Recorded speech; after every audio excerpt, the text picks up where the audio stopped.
Welcome. This is the lecture for section 3.5, Applied Extrema Problems. This is a lot of fun, but there's really not a lot of new calculus here. We already learned the calculus in section 3.4 about how to find maximums and minimums, absolute maximums and minimums on a closed interval, sometimes not on a closed interval, and that really hasn't changed. These are just adding the word problem aspect to that. So there are the general strategy that we're going to follow is you read one of these problems and you have to figure out how to set up the max-min problem. So you need to identify the quantity that you're trying to maximize. You have to identify what the parameter is. You have to express the quantity as a function of that parameter. Sometimes a diagram helps to do this.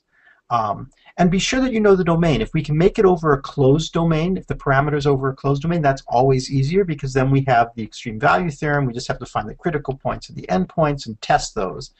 But we also have, if it's not a closed domain, the first derivative test and the second derivative test. We can analyze what happens as you approach the endpoints of the interval or as you approach infinity, if that's possible in the domain.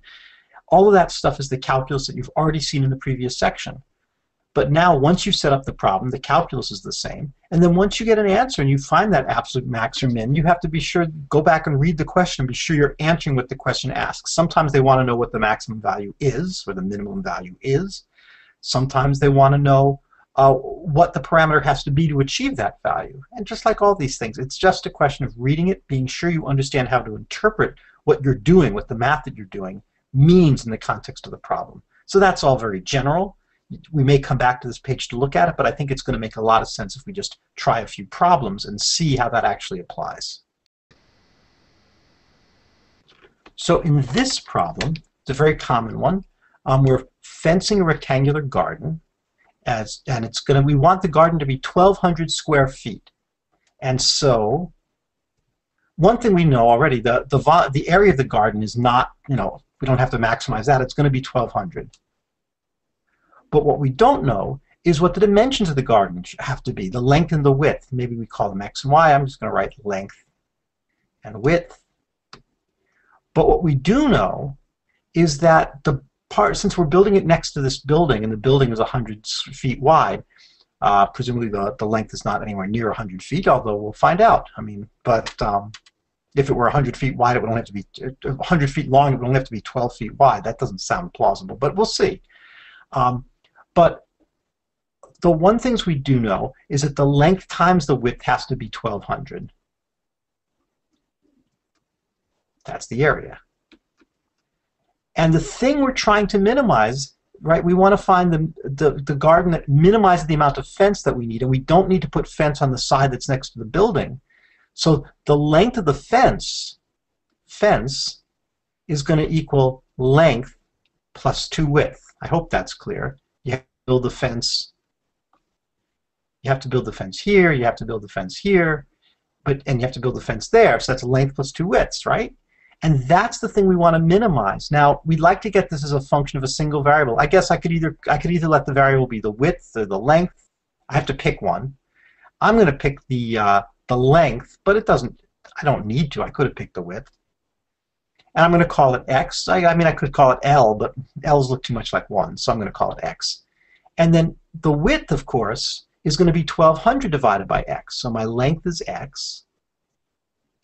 My width is 1,200 over x. And finally, the thing I'm trying to minimize, the fence, and I'm going to call it fence just to be perverse about it. You could call it y if you insist. But the fence is going to equal the length, which is x, plus 2 times the width, which is 1,200 over x. And this is the thing I'm trying to minimize. So now suddenly I've got a function. Fence is a function of x, and I'm trying to figure out the minimum value over what domain? Well, it's not entirely clear. I really can't have a length of 0, so I'm going to say that the domain is x. The length, I guess, could be just one foot, and then it could be 1,200 feet wide. I suppose that's possible. I don't know anybody who has a house like that, but anything even a little bit bigger than 0, it could be 1/10 of a foot long. I suppose it's not impossible. It's probably not where the minimum amount of fence is. You have very long sides. And the maximum, I guess I'm going to say, is 100, although if you want, we could say, well, what if the length was longer than the building? Then you just have to make the width even smaller, and there'd be, you'd have to build some extra fence on the sides. I don't think we need to go there. I'm going to make this my domain. But it's not wrong. You could set the problem up that way. This makes it simpler. So that's my domain. Unfortunately, it's not closed on both sides, but still, let's go through the calculus and see what we get. What are the critical points? So if you differentiate d fence dx, right? How much is the change in how much fence I need as x changes? It's the ratio of the change in fence with the change in x, and for different values of x it'll be different, but you know how to do this. It's 1, let's see, it might help if I wrote this as x plus 2400 times x to the negative 1. You could use the quotient rule and all, but isn't it easier just to write that as minus 2400 x to the negative 2? And if you think about it, it's not hard to find the critical points. Well, when x is 0, that's undefined, but of course x equals 0 is not even in the domain. Frankly, the fence function, if you look at it, I can't plug in x equals 0. That would be 2400 divided by 0, so no good. But the other critical point is when 1 minus 2400 over x squared equals 0, which is when x squared equals 2400. I guess x could be positive or negative, but in my domain x has to be positive. It's a little bit less than 50. In fact, it's when you work it out, it's, well, plus or minus 20 root 6, so it's plus or minus 48.990 approximately. And of course, again, the minus is not in the domain, so x equals 20 root 6, which is to say 48.990 approximately feet, is the only critical point of the domain. Is that a maximum or a minimum? Well, we could use the first derivative test. If you plug in a number that's less than that, then when you take x to the negative second, you'll be taking the reciprocal of a smaller number, so you'll actually be, it'll be bigger. So the derivative is going to be, and you're subtracting that. So you'll be subtracting 1 minus a larger number when x is less than 48.990. If you're not sure, you could try plugging in a number, like plug in x equals 10, and you'll see you get something that's negative. So the derivative is negative to the left of this, and exactly the same way, you can see the derivative is positive. You plug in a number that x that's bigger than 20 root 6. So you say you plugged in x equals 80 or x. I mean, if we don't have to worry about this domain, plug in x equals 1,000,000. You'll see that this thing is going to be positive once x is bigger than 20 root 6.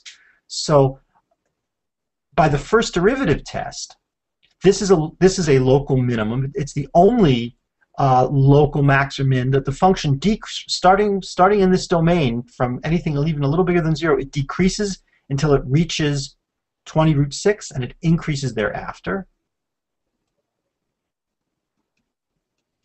So in fact, this is, on this domain, is an absolute minimum. And so let's see, what did the question ask? I mean, I got that x was 20 root 6, but it wants the dimensions of the garden. So it's going to be 20 root 6 by, let's see, the width is 1200 divided by 20 root 6. And again, you could leave it that way, or we could simplify that.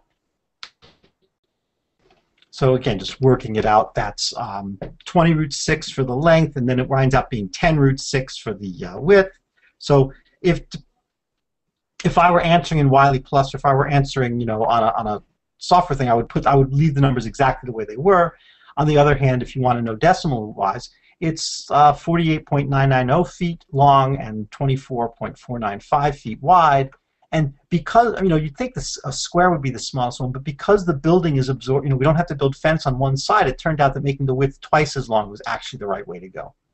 So it works. The calculus works. And there's no new calculus in this section. It's just a question of interpreting the word problem to figure out what the quantity you're trying to maximize is and how to express it as a function of the parameter in question.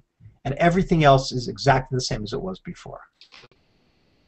So let's look at this problem. It's a little bit more complicated. There's no geometry involved, but on the other hand, there's a lot of unwrapping of what's going on. So we've got a farmer, he's got 900 bushels of sorghum he wants to harvest. Each worker can put 5 bushels in an hour at the cost of $1 per bushel. So I guess that's also $5 per hour, but we'll see which is more useful. You also have to, every time you hire a worker, you're going to have to pay $8.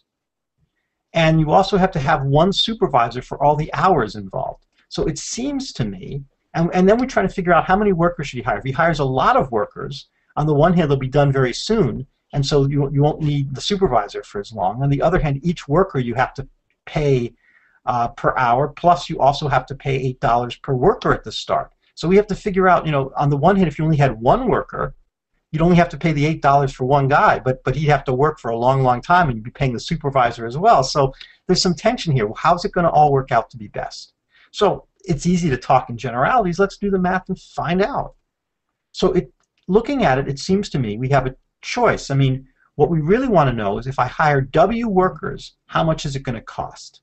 So there's a couple of parameters. I'm going to let W be, say, the number of workers. I don't know what I was drawing that diagram for. And H maybe will be how many hours they work. But I don't think I'm ultimately may not need that. What I really want is what the total cost is going to be, and C can equal the total cost. And so let's figure this out. If I hire W workers, how long is it going to take them to pick all the crop? Let's see, 900 bushels. Each worker picks 5 bushels per hour.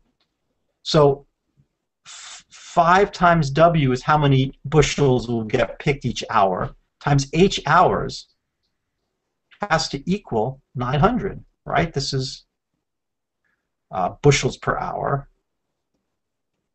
This is number of hours. So at least I can figure out how many hours the whole thing is going to take me. So the amount of time it's going to take is 900 divided by 5W, which I'm pretty sure is 180 divided by W. Don't have to simplify it. I mean, but as I often say, you only simplify if you see a reason to simplify. But here I kind of figure I'm going to be plugging this into more things. It's 900 on top, 5 on top, and maybe I'll regret it. Maybe I'm going to wind up putting the 5 back before I'm done. But we'll see. So now the next question is, what's the total cost? The cost, let's see here. I know how many hours. Each worker is going to cost me $8 just to outfit him. So there's an $8 fee per worker, plus each worker gets paid $1 per bushel. I guess you could say there's going to be a $900 fee for all the bushels, because each bushel got picked by somebody who you wind up paying $1 to pick it. But you could also say the number of hours worked. Every hour that gets worked, which is this many, every worker gets paid $5. But that is the 900, right? Maybe I shouldn't have simplified the 900 over 5W. I think that's the same thing. That is 900. But then there's also the supervisor. Every hour that's worked, I have to pay him or her $10. So there's 180 over W hours. That's how long, and that's how much the supervisor gets paid. So let's simplify that and see what this function is. And again, I don't have to simplify, but I think it's going to make life easier. This turns out to be 900, right? It costs me $1 for each bushel that gets harvested. I paid somebody $1 to do it. And so at the end, 900 of those, I paid $900. Oh, it's very similar to the last one, isn't it? That's 1,800 over W. It's this thing plus a constant plus the reciprocal, a constant times the reciprocal. And that's the cost function. So now if I just differentiate that with respect to W, how's my cost changing for W? Of course, number of workers is not a continuous function, but if we just graphed it as a continuous function and figure out where the maximum is, that's going to tell us, pretty much where the maximum, even if it's not in a whole, we're not going to hire 3.5 workers, but let's just, this function at every integer is exactly the right number. So let's differentiate it and see where the maximum of it is if we just treat this as a continuous function. And of course, it's 8 minus 1,800 over W squared, just like the last one. And now we're in great shape because that's relatively easy to solve. And in fact, If 8 equals 1800 over w squared, then w squared equals 225, not too hard to figure. And that means that w is going to equal 15 or negative 15. That's not in the domain. Frankly, the domain I didn't mention is 0. Well, you could say it's the closed interval from 1, because we can't hire fewer than one worker, to plus infinity, although I don't see how we would possibly hire more than 900 workers. So if you want, you could say it's the closed interval from 1 to 900. But be all that as it may, I mean, or at least maybe even 180. I think the workers are going to work for at least 1 hour. But even if we did it plus infinity, the only critical point is when w equals 15, and exactly the same way, either by checking the critical points in these two endpoints, or by doing the first derivative test, and recognizing that if you plug in a number less than 15, this derivative is going to be negative.